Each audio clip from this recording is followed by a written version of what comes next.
Capítulo 11. Relato das 3 amigas. Nas horas de lazer, é costume visitar amigos e parentes por aqui. Gostamos de nos reunir e conversar. O assunto preferido entre familiares são os parentes. Falamos a respeito dos entes queridos desencarnados que não estão bem e sobre os parentes encarnados. Trocam-se ideias e planeja-se ajuda. Na casa de vovó, recebem-se muitas visitas e, como estava sempre por ali, quando me convidavam, ficava junto. Escutava as conversas, participava e, com isso, aprendia muito. Dona Amélia, uma das senhoras que moram conosco, recebeu a visita de sua neta Marina e da amiga dela, Isa, que residiam em outra colônia. Conversamos animadas.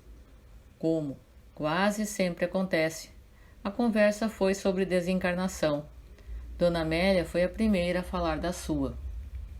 A morte do meu marido foi muito dolorida. O câncer foi destruindo o meu corpo. Revoltei-me com tudo e todos. Tornei-me uma doente amarga. Muito debilitado, meu corpo morreu. Nada vi ou senti. Só percebi tempos depois. Continuei a sofrer após o desencarne. Vaguei com dores pelo meu antigo lar. Sofri muito. Depois de muitos anos, fui socorrida. Entendi que foi merecido tudo o que passei. Tendo saúde, quando encarnada, não dei valor. Tomava sempre bebidas alcoólicas, fumava, envenenei meu corpo com egoísmo, inveja e ciúme. Se não fiz mal a ninguém, fiz tão pouco bem, e o que fiz foram as poucas esmolas, resto do meu supérfluo que distribuí. Nunca pensei em ajudar realmente alguém. Vivi encarnada cultivando a matéria, como uma tola imprudente, ignorando a parte verdadeira, a espiritual. A dor, a doença, tudo isso foi uma forma que havia escolhido antes de reencarnar, para alterar-me, mas fiquei revoltada e não sofri, com resignação. Quem não sofre com aceitação, pouco lhe adianta.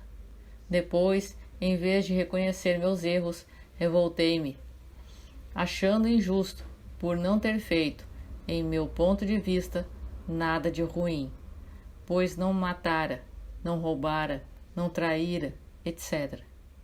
Esqueci-me de que pude fazer o bem e não fiz, nem aprender mais quis. Para que saber? Dizia. Depois de morta, aprendo. E isso se houver a continuação da vida. Teve. Continuei a existir depois do meu corpo ter morrido e permaneci sofrendo pelos mesmos motivos, até que, cansada, comecei a ver realmente meus vícios. Mais humilde, clamei, pedi ajuda. Amigos e parentes levaram-me para o hospital de um posto de socorro, onde sarei e vim para a colônia. Agora, tendo a oportunidade, sou agradecida. Tento educar-me no trabalho útil e no estudo da boa moral. Eu, falou Marina, desencarnei jovem aos 20 anos e, como vovó, ignorava completamente a continuação da vida. Não tinha ideia do que acontecia com quem morria, se tudo acabava ou se havia inferno e céu, teorias que não entendia nem queria entender. Não seguia religião nenhuma, mas dizia ter só por rótulo.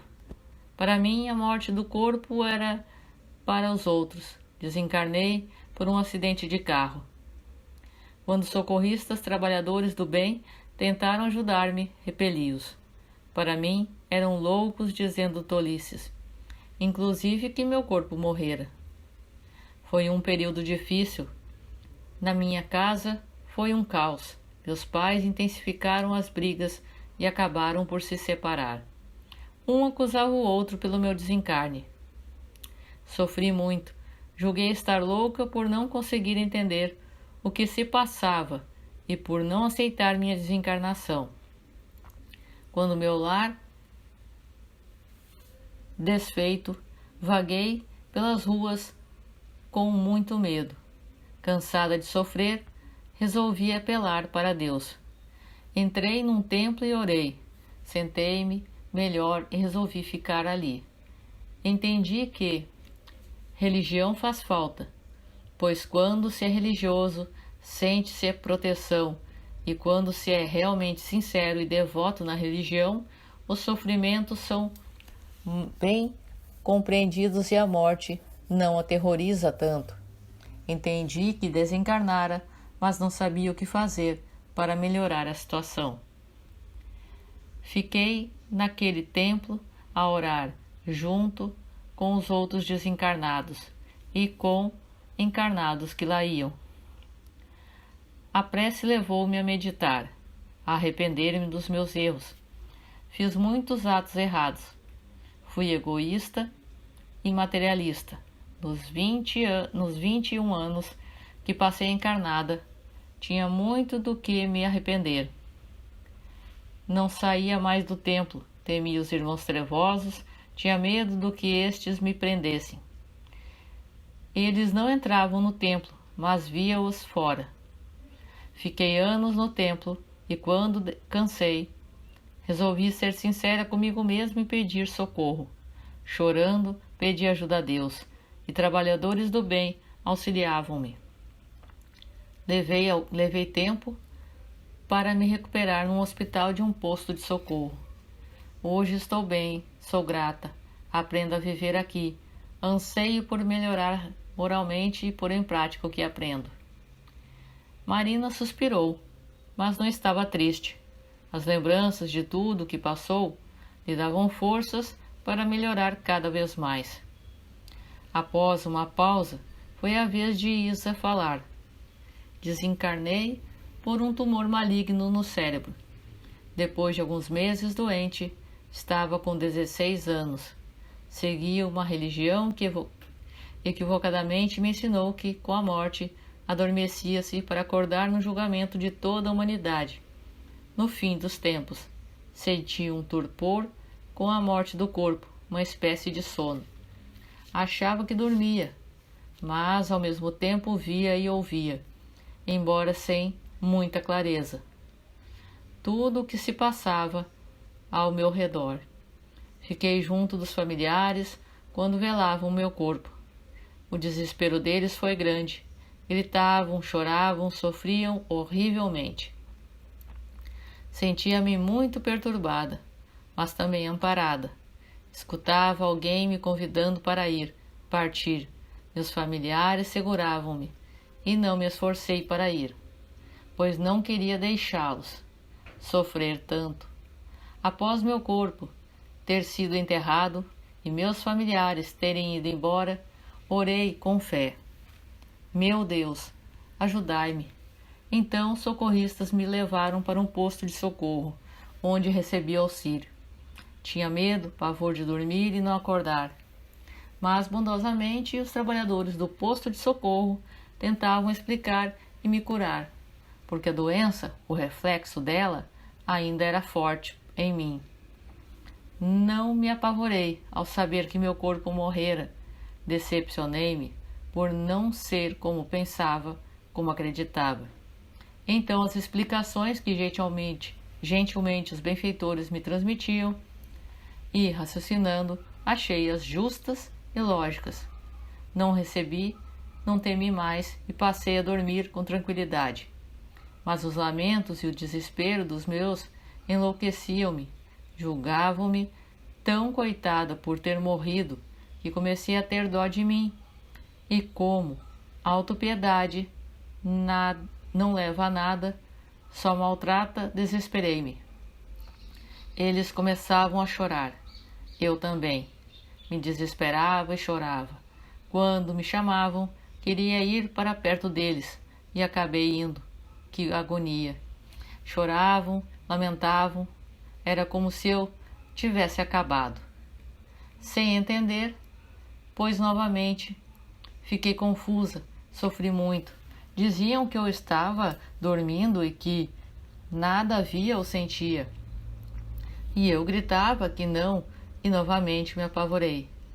Temendo adormecer, detestei ficar no meu eslar e quis voltar ao posto de socorro, mas não sabia como. Lembrei de Jovina, uma caridosa enfermeira que cuidou de mim, e chamei por ela. Carinhosamente, veio em minha ajuda e senti alívio ao vê-la. Jovina, socorra-me, implorei em lágrimas. Tire-me daqui. Me leve para um lugar onde não possa voltar mais. Ela trouxe-me para a colônia, onde fui internada no educandário, no hospital. Na ala para jovens, tive de receber tratamento especial para superar e entender o desespero dos meus pais, para não dar importância a seus chamados e não sentir tanto. Os orientadores do educandário, para que pudesse me recuperar mais, tentavam ajudar meus pais. E como o sofrimento leva muitas pessoas a procurar ajuda, meus pais aceitaram conversar com uma vizinha espírita que bondosamente lhe explicou que deveriam conformar-se com a vontade de Deus e que eu, sendo boa, estaria em bom lugar e por isso não deveriam chamar-me. Foram ótimos conselhos, que entenderam de modo confuso, mas, para meu alívio, melhoraram. Não chamaram mais por mim e não se desesperaram, sofrendo menos. Pude então me sentir mais aliviada e me esforçar para sarar, porque quando eles pensavam em mim, como doente, com dores, transmitiam-me isso, dificultando o meu desligamento dos reflexos da doença. Sarei e, sentindo-me bem, comecei a interessar-me em conhecer o educandário, a colônia e fazer amizade. Aí apareceu outro problema. Julgava-me santa, anjo, e encheram-me de pedidos. Pediram-me de tudo, para ir bem na prova, da escola, para ter saúde, para não chover ou para chover, sarar da dor de cabeça, achar objetos perdidos, etc. O pior é que incentivaram todos os familiares, amigos e vizinhos a fazê-lo. Sentia esses pedidos e agoniava. Queria ajudá-los, mas como fazer? Instrutores do educandário tentaram outra vez ajudá-los para que eu melhorasse. Novamente a vizinha espírita foi a porta-voz, conversando com eles, orientando-os para que não pedissem nada a mim, mas que o fizessem a Deus, a Jesus, aos anjos. Que eu, sendo boa, deveria estar em um lugar bom, mas que talvez não me fosse possível ajudá-los e que não sentiria bem por isso. Ficaram sentidos com a bondosa vizinha. Generosos instrutores do educandário tentaram novamente os esclarecer, desligando-os do corpo enquanto dormiam e conversando com eles. Foram aos poucos mudando, mas ainda hoje recebo pedidos. Amo meus familiares, desejo-lhes bem, oro por eles, mas não gosto nem de visitá-los, pois sofri muito com a falta de compreensão deles. A morte é tão natural, não sei por que fazer dela uma tragédia. Demorei muito tempo internada no hospital, tendo depois de fazer um acompanhamento com os orientadores até me sentir segura. Amo a vida de desencarnada. Sinto-me muito bem no educandário, mas não foi fácil. A conversa continuou agradável por um tempo. Depois, nossas visitantes despediram-se e foram embora. Fiquei a pensar.